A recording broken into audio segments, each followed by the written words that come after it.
19세기 프랑스의 문학을 대표하는 모파상이 쓴 여자의 일생이라는 소설이 있습니다. 이 소설 속에는 잔느라는 여주인공이 등장합니다. 이 여주인공은 사랑을 꿈꾸고 학교를 졸업하자마자 줄리앙이라는 남자를 만나서 결혼을 합니다. 그런데 이 줄리앙이라는 남자와 결혼을 했는데 신혼여행을 갔는데 신혼여행부터 이미 맞지가 않습니다. 신혼여행을 돌아와서 계속해서 잔느에게 관심을 가지지 않고 이 남자는 계속 밖으로 돌고 심지어 자기의 장모에게조차 거친 말투로 대듭니다. 그러다 어느 날 이 잔느의 하녀였던 하녀를 임신을 시켜버립니다. 그러면서 세월이 지나가면서 이들은 옆집에 백작 부인과 백작 부부와 아주 가까이 지냈는데 이 백작 부부의 그 여인과 또 불륜의 관계를 가집니다. 이 백작 부부의 남편이 이 사실을 알고 사고를 가장해서 이 줄리앙을 죽여버립니다. 그런 가운데 아들이 하나 태어났는데 그 아들의 이름이 폴이었습니다. 그래서 이 잔느는 아들에게만 집중합니다. 금이야 오기야 아들에게만 집중합니다. 그럴수록 아들은 계속 망나니처럼 잘 못 자랍니다. 그러다가 또 임신했는데 자기의 남편이 죽는 그 광경을 보면서 그 자리에서 사산을 합니다. 그러니 이 잔느의 관심은 오직 아들이었습니다. 오직 아들. 그런데 아들은 그러면 그럴수록 빗나가기 시작합니다. 그래서 이 아들은 어느 날 사창가의 한 여인을 만나서 눈이 맞아서 빚까지 지고 도망을 갑니다. 그리고 집으로 전화해서 엄마에게 돈을 붙여주지 않으면 내가 죽어버리겠다. 남편의 복도 없는 이 여인이 아들의 복도 없습니다. 평생을 배신과 환멸 속에 인생을 살아갑니다. 그런데 원래 이 여인의 일생의 원래 제목이 뭐냐면 어느 인생입니다. 어느 인생. 그러니까 이것은 여주인공 잔느를 통해서 이 시대를 살아가는 모든 사람의 아픔과 고통을 대변하고 있습니다. 자, 오늘 본문은 레아에 대한 이야기인데 레아의 인생을 가만히 보면 어쩌면 잔느처럼 굴곡진 인생을 삽니다. 그런데 공통점이 뭐냐 하면 두 사람 다가 배신과 환멸 속에 굴곡진 인생을 살았지만 분명한 차이점이 있습니다. 잔느는 상처 때문에 절망하지만 레아는 상처를 딛고 별과 같이 우뚝 일어난 인생이었습니다. 오늘 여러분, 이 땅에 상처 없는 사람 없고 문제 없는 사람 없습니다. 오늘 이 말씀을 통해서 여러분의 영혼에 엔돌핀이 솟아나기를 축복합니다. 자, 먼저 이 레아의 인생의 상처가 뭐냐 하면 레아는 어려서부터 계속해서 비교를 당했어요. 그런데 그 비교가 또 누구냐면 자기의 여동생이에요. 계속해서 이쁘고 어여쁜 동생과 그것도 외모로 계속 비교를 당합니다. 자, 29장 16절을 보겠습니다. 라반에게는 이 라반이 레아의 바로 아버지예요. 라반에게는 두 딸이 있으니 언니의 이름은 레아요 아우의 이름은 라헬이라. 레아는 시력이 약하고 라헬은 곱고 아리따우니. 그러니까 이 동생 라헬은 몸매가 곱고 외모가 아름다운 성적 매력이 넘치는 출중한 미인이었습니다. 그러니까 지금으로 말하면 몸짱, 얼짱, 여자로서 모든 외모를 갖춘 거예요. 반면에 레아는 어떤 여자냐? 성경에 보니까 시력이 약하고, 이 시력이 약하고라는 말은 눈에 총기가 없고, 또 다른 말로 말하면 외모적으로 못생겼다, 이 말을 완곡하게 표현한 거예요. 그러니까 언니는 못생겼는데 동생 라헬은 곱고 고운 것만이 아니고 아리답다, 이렇게 설명하고 있습니다. 그러니까 외모가 못생겨서 서러운 여인, 늘 비교당하면서 사랑받지 못하고 관심받지 못하고 날마다 이 마음속에 그늘진 인생을 살았던 여인, 그가 바로 레아입니다. 그러니까 아버지가 이 레아를 낳고 태어날 때부터 어떻게 생겼는지 이름이 들소라는 뜻의 레아라는 이름을 지었습니다. 레아, 얼마나 남성적입니까? 근데 라헬이라는 이름 뜻은 암양, 지극히 여성적입니다. 그러니까 그 집에 어느 날 한 남자가 등장합니다. 야곱이라는 한 남자가 등장합니다. 그러니까 야곱이 와서 누구를 흠모했느냐? 언니를 흠모했던 게 아니에요. 곱고 아리따운 라헬을 첫 만남부터 첫눈에 반하기 시작합니다. 그래서 이 레아와 라헬의 아버지를 찾아가서 이렇게 이야기합니다. 29장 18절을 보십시오. 야곱이 라헬을 더 사랑함으로 대답하되 내가 외삼촌의 작은 딸 라헬, 외삼촌이면서도 장인이 됩니다. 과거에는 그랬더랬습니다. 외삼촌의 작은 딸 라헬을 위하여 외삼촌에게 7년을 섬기리라. 당시에 아내를 데리고 오면 노동력의 상실 때문에 보상을 해주어야 됐습니다. 그래서 내가 저 아리따운 라헬을 위해서 7년 동안 당신의 집에서 머슴으로 살겠습니다, 이렇게 말했던 거예요. 라반이 그 소리를 들으니까 너무 좋았어요. 그래서 19절에 이렇게 말합니다. 라반이 이르되 그가 내게 주는 것이 타인에게 주는 것보다 나으니 나와 함께 있으라. 20절 보십시오. 그래서 이 야곱이 라헬을 위해서 7년 동안 라반을 머슴으로 온갖 일을 다 하면서 머슴으로 섬깁니다. 그랬으나 그를 사랑하는 까닭에, 그 라헬을 사랑하는 까닭에 7년을 며칠같이, 옛날 성경에는 7년을 수일같이, 아주 막 7년이 한 여인을 얻기 위해서 꿈과 같은 시간을 보냈던 거예요. 그러니까 머슴으로 일하면서도 힘들지 않았습니다. 왜냐하면 그 사랑하는 아리따운 라헬을 얻기 위한 이 야곱의 수고는 힘들지 않았습니다. 드디어 7년이라는 세월이 다 지났습니다. 성경을 보십시오.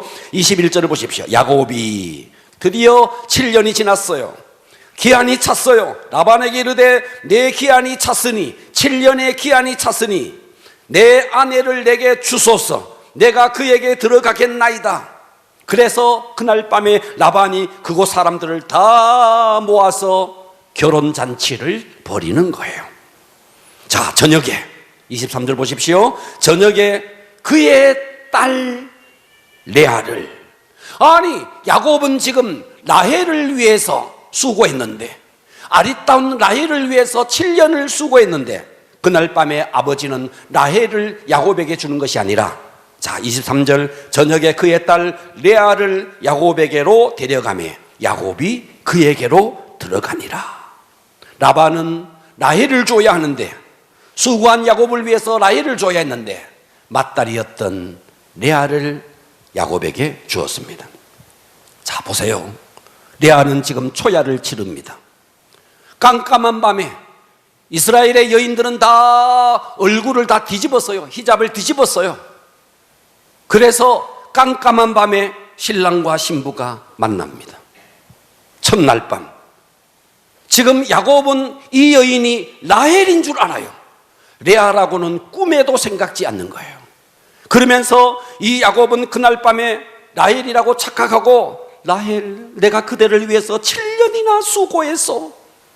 내가 당신을 얼마나 사랑하는지 아시오. 아마도 그날 레아는 말이죠, 자기가 라헬인 척하면서 숨도 제대로 못 쉬었을 거예요. 한번 생각해 보세요. 여러분이 입장을 바꾸어서 여러분이 레아라면 어떨 것 같습니까? 지금 야곱은 자기를 라헬로 알고 더듬는 거예요. 그런데 숨소리도 못 내는 거예요. 왜? 자기는 레아니까, 라헬이 아니니까. 어두운 밤에 더듬으면서 속삭이는 그 야곱을 보면서 숨소리도 제대로 내지 못하면서 초야를 치릅니다. 상상을 한번 해보십시오. 얼마나 긴장했을까요? 그 첫날 밤이, 그 아름답고 황홀한 첫날 밤이 이 레아에게는 어쩌면 지옥 같은 첫날 밤이었을지 모릅니다. 한 여인의 결혼이, 레아의 결혼이 이렇게 시작되는 거예요. 레아는 야곱이 동생을 원했는데 남편을 속이고 초야를 치른 겁니다. 동생을 대신해서 초야를 치른 겁니다. 저는 이쯤에서 레아가 왜 야곱에게 들어갔을까? 아버지의 강요에 의해서 어쩔 수 없이 들어갔을까? 아니면 못생긴 외모를 이렇게라도 결혼을 했어야만 했을까? 아니면 라헬을 그렇게 사랑하는 야곱을 보면서 속으로 야곱을 짝사랑했을까? 흠모했을까? 여러 가지 추측이 있지만 성경은 여기에 대해서 일체 답을 하지 않습니다. 그리고 그날 이 레아가 그 야곱을 만나서 어쨌는지에 대한 이 레아의 심정도 성경은 말하지 않습니다. 자, 어찌됐든 그날 초야를 치루었습니다. 야곱 편에서는 설레이는 밤이었죠. 그런데 아침에 눈을 딱 뜨니까 내 옆에 라헬이 아닌 거예요. 레아가 누워있는 거예요. 암양이 아니고 들소가 누워있는 거예요. 이튿날 아침 야곱은 눈을 뜨자마자 그녀가 레아인 줄 알고 장인을 찾아갑니다. 29장 25절을 보십시오. 야곱이 아침에 보니 레아라. 라반에게 이르되 외삼촌이 어찌하여 내게 이같이 행하셨나이까? 내가 라헬을 위해서 외삼촌을 섬기지 아니하였나이까? 외삼촌이 나를 속이심이 어찌 됨이십니까? 그때 라반이 이렇게 말을 해요. 26절, 라반이 이르되 언니보다 아우를 먼저 보내는 것은 우리 지방에서는 우리 지방이 하지 아니하는 바라.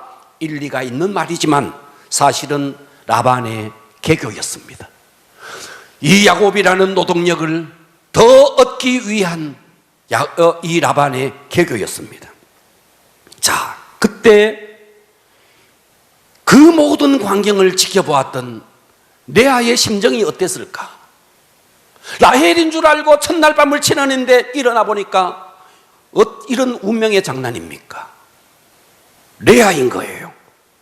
그 길로 바로 아버지에게 가서 따지는 이 자기의 남편, 자기의 신랑을 보면서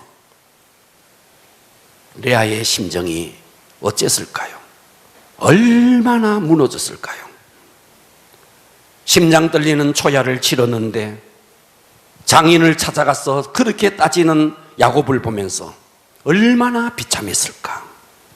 그런데 7일 후에 야곱은 7년을 더 수고할 것을 약속하고 14년을 수고할 것을 약속하고 일주일 후에 이 야곱이 사랑했던 라헬을 또다시 아내로 맞아들입니다. 듣고 계십니까? 그러니 레아의 삶이 얼마나 비참했겠어요? 레아의 삶이 얼마나 처참했을까요? 그러니까 이 레아 주변에는 레아를 한 번도 눈여겨보는 사람이 없었어요. 아버지도 이 레아를 노동력을 얻기 위한 수단으로만 물질로만 생각하는 거예요. 야곱은 자기의 사랑에서 초야를 치러야 되는데 거기에 대신 들어왔던 아주 나쁜 여자라고 생각하는 거예요. 그리고 시간이 지나가면 이 레아는 하나님께서 아들을 딱 줍니다. 그런데 그것을 보면서 동생 라헬은 계속해서 시기를 하고 질투를 합니다. 어디를 돌아봐도 레아에게는 관심을 가져주는 사람, 한 번 또 어느 사람을 만나서 마음을 누일 곳이 없는 거예요. 이런 여인이 레아라는 거예요. 이 상처투성이의 여자, 주변을 돌아봐도 단 한 사람도 관심을 가져주지 않는 여인. 그런데 이 비참한 레아에게 관심을 가진 한 분이 계셨습니다. 이 땅에 어떤 사람도 레아를 사랑하지 않고 레아에게 관심을 가져주지 않는데 단 한 분이 레아에게 관심을 가졌습니다. 창세기 29장 31절을 보면 하나님께서 레아가 사랑받지 못함을 보시고, 여기서 사랑받지 못한다는 말은 아주 얌전한 표현입니다. 원어에는 이렇게 되어 있습니다. 레아가 미움받는 것을 보시고. 이 처참한 상황 속에 사람들은 다 이 레아를 외면했지만 단 한 분이 이 레아의 고통과 레아의 비참함을 보셨다는 것입니다. 그리고 레아가 원하는 방법이 아닌 하나님의 방법대로 레아를 축복하기 시작합니다. 이어지는 성경을 보십시오. 그의 태를 여셨다는 거예요. 할렐루야. 그의 태를, 이 레아의 태를 여셨다는 거예요. 그러나 그의 상대였던 라헬은 자녀가 없었더라. 그러니까 레아의 인생에서 일평생의 관심은 자기의 남편이었던 야곱에게 사랑을 받는 거였어요. 예. 어떻게 하면 저 남편 야곱의 사랑을 한번 받아보나? 그런데 야곱의 관심은 레아에게 없어요. 오직 라헬에게만 있는 거예요. 그런데 하나님께서 하나님의 방법으로 레아를 위로하시고 레아를 축복하기 시작합니다. 상상할 수 없는 방법으로 하나님은 레아에게 은혜를 베풀어 주셨습니다. 끝내 그는 인생의 별 같은 인생이 된 것입니다. 할렐루야. 저는 우리 교회 우리 김하백님을 보면서 딸이 있는데 시집을 갔어요. 결혼을 했어요. 그 딸이 딸을 낳았어요. 이름을 레아라고 지었더라고요. 그래서 우리 김하백의 손녀의 딸이 박레아입니다. 박레아. 난 그날 레아라, 누가 이 이름을 지었을까? 과연 이 레아라는 이름을 누가 지었을까? 김하백님, 누가 지었어요? 아이의 엄마가 지었어요? 아빠가 지었어요? 의논해서 레아. 네, 레아, 믿음의 여인입니다. 오늘 여러분 이 레아를 통해서 큰 은혜 받기를 축복합니다. 할렐루야. 첫 번째, 오늘 저는 제목을 상처, 한번 따라서 합시다. 상처, 별이 되다.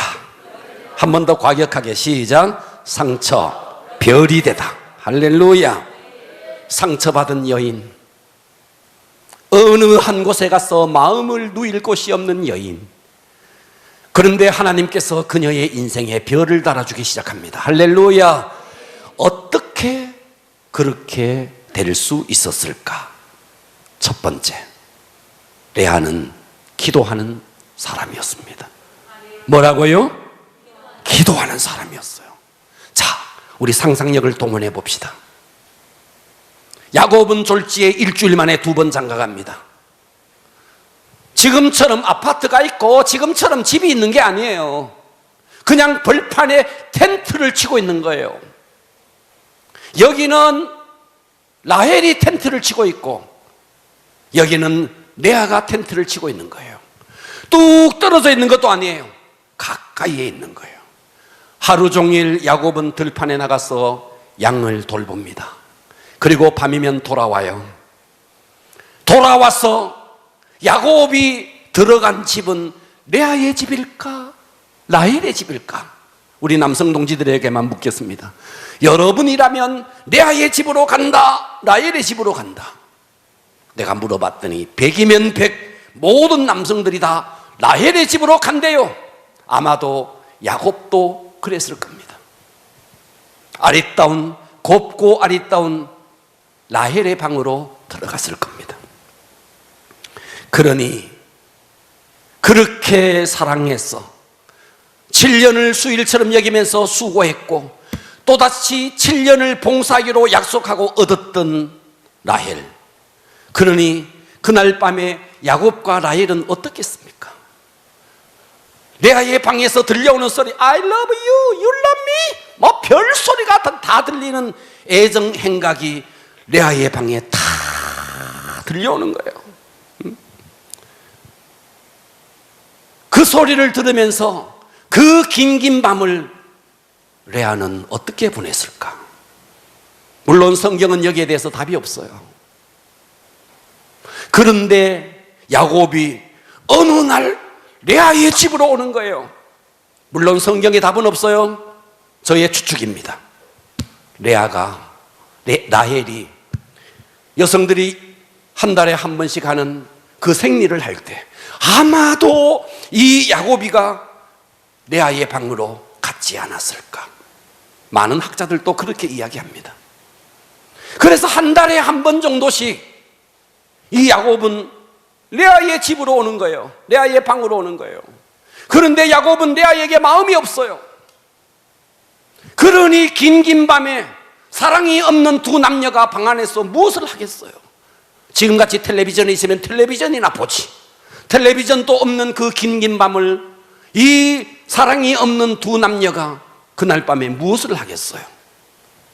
그때 야곱은 그 옛날부터 할아버지로부터 아버지로부터 들어왔던 하나님에 대한 이야기, 라헬을 만나서는 사랑하느라 I love you, I love you 그 말을 하느라 내가 당신을 위해서 이토록 수고했다고 그 애정 행각을 버리느라고 하나님에 대해서 단 한 번도 말하지 않았는데 레아의 방으로 오니까 문득 하나님이 생각난 거예요. 그래서 레아는 당신의 시할아버지가 어떤 분인지 아시오. 저 하늘의 별처럼 저 바다의 모래처럼 하나님께서 우리 할아버지에게 이런 약속을 했어. 우리의 할머니가 어떤 분인지 아시오? 90살이 될 때까지 아이가 없었던 분이었어. 그런데 하나님께서 나타나셔서 우리 할머니 90세가 된 우리 할머니에게 전능하신 하나님께서 아들을 허락하셨어. 우리 아버지가 어떤 분인지 아시오? 그리고 우리 형님이 어떤 분인지 아시오? 팥죽 한 그릇을 빌미로 내가 지금 도망을 가다가 그 베델의 들판에서 하늘로부터 사닥다리가 있었는데 그 사닥다리의 꼭대기에 하나님이 계셨고 천사들이 오르락내리락 하고 있었어. 이 모든 하나님에 대한 이야기를 야곱은 레아에게 하기 시작하는 거예요. 그 말씀을 들으면서 레아의 마음속에 하나님을 알기 시작하고 레아의 마음속에 믿음이 들어가기 시작합니다. 그러면서 주변을 돌아봐도 아무도 나에게 관심을 기울여 주지 않는데 나에게 관심을 기울여 주는 한 분이 계셨구나. 그때부터 레아는 기도하기 시작합니다. 하나님, 저 남편의 마음이 내게로 오게 하여 주시옵소서. 오직 레아의 관심은 하나님도 아니고 자식도 아니었어요. 오직 남편이었어요. 하나님은 이 레아의 기도를 들으시고 아들을 주셨습니다. 그 아들의 이름이 이 레아는 루벤. 보라, 아들이로다. 봐, 아들이지. 내가 아들을 낳았어. 야곱, 당신 와보시오. 내가 당신의 아들을 놓았소. 이제 당신은 나를 사랑할 것이요. 아들을 낳았어요. 그런데 야곱은 레아에게로 오지 않습니다. 야곱의 마음은 라헬에게만 가는 거예요. 시간이 지나가면서 하나님은 또다시 레아에게 아들을 주셨습니다. 그래서 이 레아는 그 아들의 이름을 짓습니다.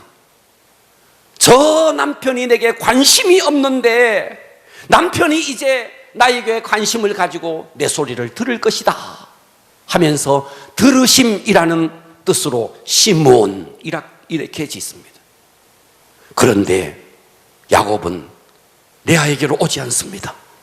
야곱의 마음은 라헬에게만 가 있습니다. 그때쯤 하나님께서 이 야곱에게, 이 레아에게 또다시 아들을 주셨습니다. 그래서 이 레아가 이름을 지었어요. 레위라고 이름을 지었어요. 이제 내 남편이 나와 연합할 것이다. 세 아들이나 하나님께서 주셨는데 이제 저 남편이 나에게 매일 것이고 나에게 관심을 기울여 줄 것이다. 이름을 레위라고 지었습니다. 그런데 남편은 자기에게 오지 않습니다. 남편의 마음은 계속 라헬에게 가 있습니다.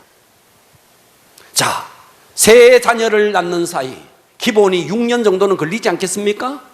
6년 동안 이 레아는 기도하고 하나님은 그 기도를 들으시고 또다시 아들을 주시고 하나님은 또다시 아들을 주시고 또다시 아들을 주셨는데 이 레아의 기도대로 야곱의 마음은 레아에게로 돌아오지 않고 라헬에게만 갑니다. 그런데 그때쯤 또다시 기도했는데 아들을 하나 탁 줍니다. 레아는 그때 이렇게 생각한 거예요. 지금까지 내가 저 남편의 마음을 한번 얻어버렸고 이렇게 기도했는데 이 세상에 내 아버지도 내 남편도 내 동생까지도 나에게 관심을 기울여 주지 않았는데 오직 내 기도를 들으시고 나에게 관심을 가지시는 한 분이 계시네. 그분이 바로 여호와 하나님이시네. 이때부터 이 레아의 마음속에 하나님에 대해서 마음이 뜨거워지기 시작합니다. 그때쯤 하나님이 이 레아에게 네 번째 아들을 주십니다. 그 네 번째 아들의 이름이 바로 유다입니다. 유다라는 이름의 뜻이 뭐냐? 하나님을 찬송하리로다. 하나님을 찬송하리로다. 이제 이 레아의 마음이 바뀌었어요. 어떻게 바뀌었느냐? 내 남편이 나를 사랑해 주지 않아도 좋아. 이제는 내 마음이 하나님을 찬송하게 됐어.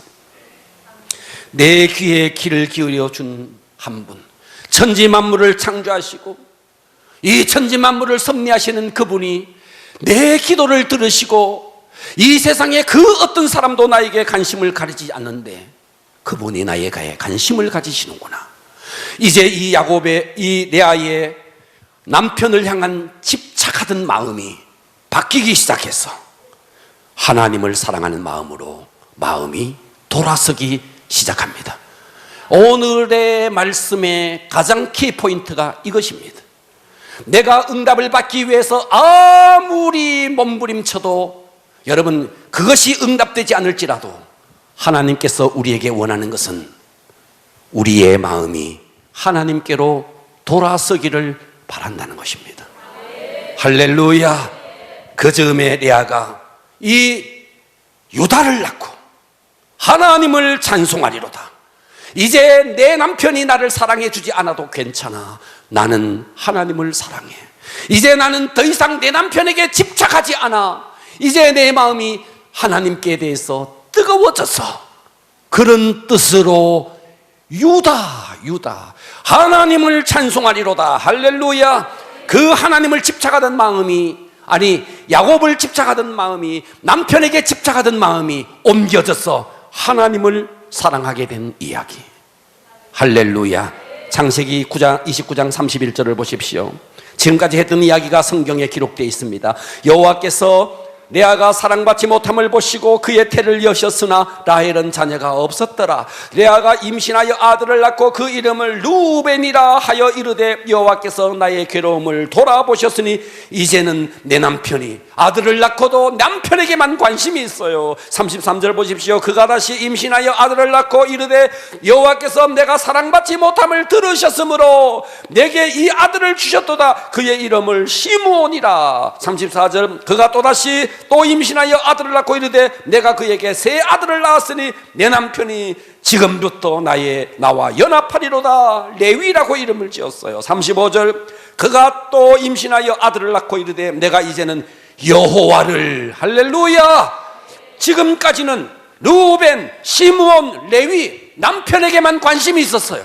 그런데 네 번째 아들을 낳고는 드디어 레아의 관심이 남편이 아니에요. 여호와를 찬송하리로다 하고 이로 말미암아 그가 그의 이름을 유다, 할렐루야. 레아는 얼굴이 못생겼어. 곱고 아리따운 동생 라헬과 날마다 비교를 당하면서 그늘진 인생을 살았습니다. 그런데 그것 때문에 하나님을 알았고 그것 때문에 기도했고 그것 때문에 응답을 받았습니다. 슬퍼하는 인생에서 주님을 찬송하는 인생으로 바뀌어졌다는 거예요. 하나님을 알기 전에 인생은 다 눈물 흘리는 인생, 그늘진 인생입니다. 이 레아가 그랬더랬습니다. 그런데 세상에 아무도 자기에게 관심을 기울여 주지 않았지만 하나님, 당신이 내 기도를 들으셨구나. 그때부터 이 야곱의, 이 레아의 마음이 뜨거워지기 시작했고 하나님을 찬송하는 인생이 되었던 것입니다. 할렐루야, 할렐루야. 그래서 결국 이 레아를 통해서 아들이 6명이 나와요. 그리고 그녀의 시녀였던 실바를 통해서 또 2아들을 얻어요.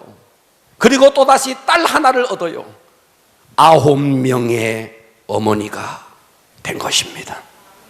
약점 많은 여인, 단점이 많은 여인.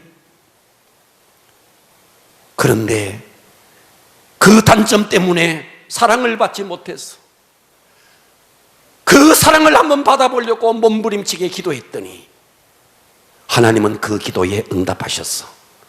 후일 이 레아를 별처럼 빛나게 해주신 것입니다.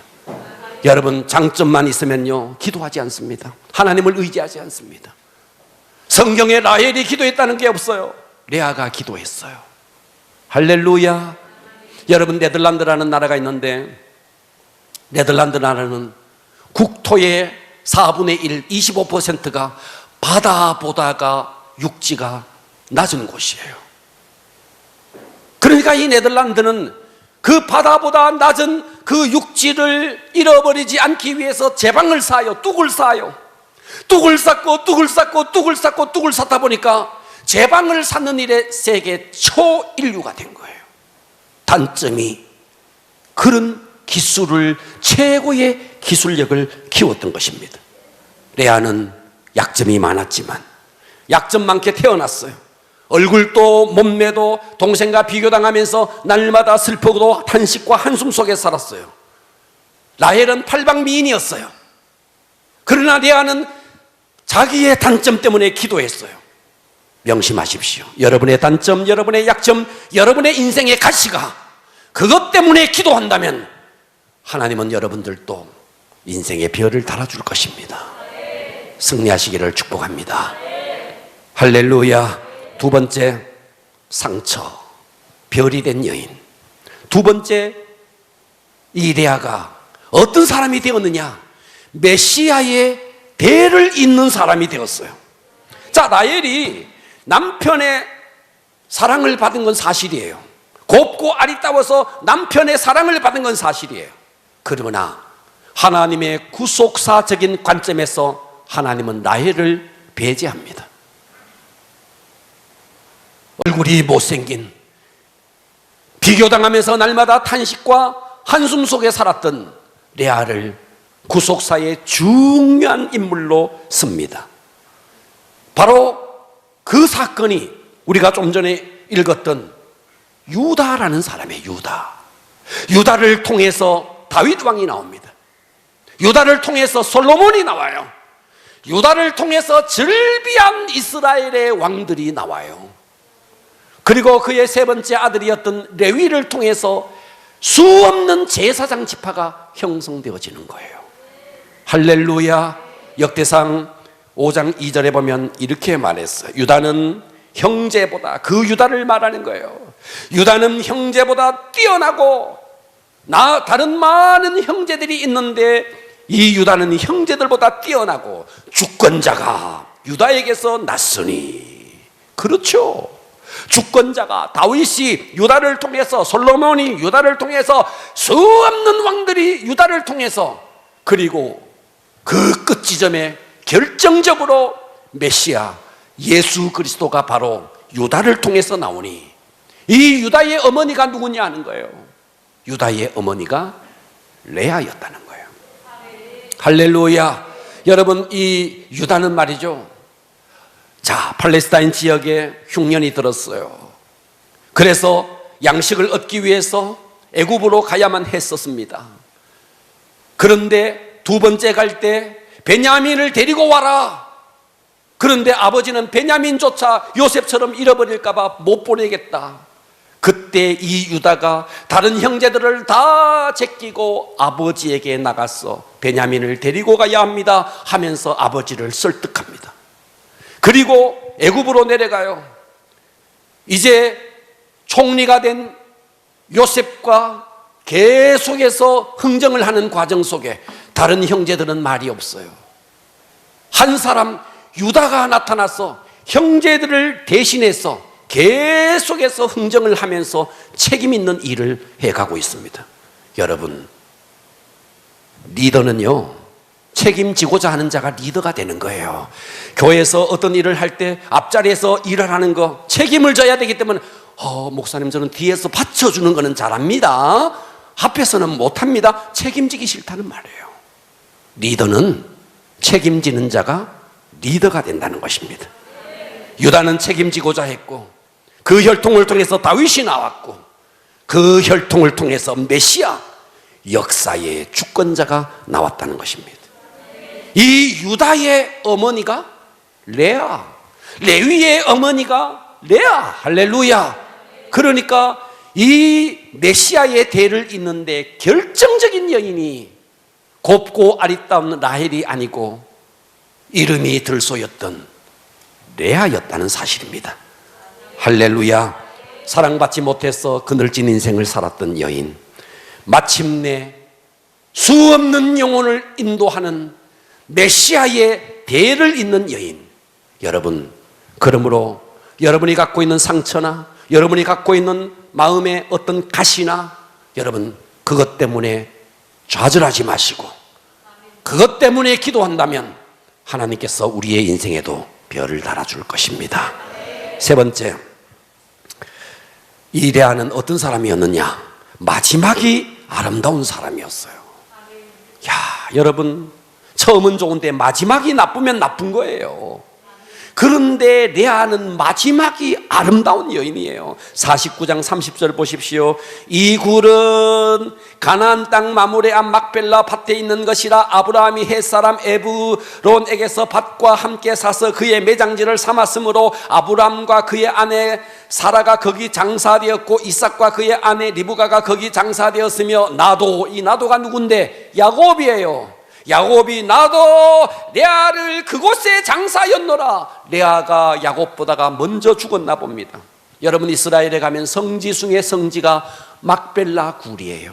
이 막벨라 굴은 이스라엘의 열조들의 무덤, 아브라함의 무덤, 사라의 무덤, 이삭의 무덤, 리브가의 무덤, 그리고 오늘 본문에 등장하는 레아의 무덤이 막벨라 굴에 있는 거예요. 야곱 옆에 탁 누워있는 사람이 라헬이 아니고 레아였다는 거예요. 인생의 석양에 마침내 성경을 쭉 읽어보면 야곱의 마음이 이제 레아보다가 라헬에게 보다가 레아에게로 돌아선 많은 증거들을 성경에서 보게 됩니다. 야곱이 드디어 믿음으로 살아냈던 레아에게로 마음이 돌아서고 있습니다. 할렐루야. 예. 그런데 이 라헬은 어떻게 죽었느냐? 아들을 낳다가 길거리에서 아들을 낳다가 거기서 죽어요. 길거리에서. 그래서 이 야곱은 라헬을 길거리에 묻어버려요. 성경을 보십시오. 창세기 35장 19절에 보면 막내 아들 베냐민을 낳다가 라헬이 죽어갑니다. 에브랏 곧 베들레헴 길에, 예루살렘에서 베들레헴으로 가는 길에 그곳에서 막내 아들 베냐민을 낳다가 죽어갑니다. 거기서 죽었어요. 그리고 그 길거리에 라헬을 묻어버리는 거예요. 열조의 무덤 야곱 곁에는 마지막에 누가 묻히느냐? 레아가 묻혔다는 거예요. 보상받은 여인이었습니다. 눈물이 씻김받은 여인이었습니다. 하나님 앞에 인정받은 여인이었습니다.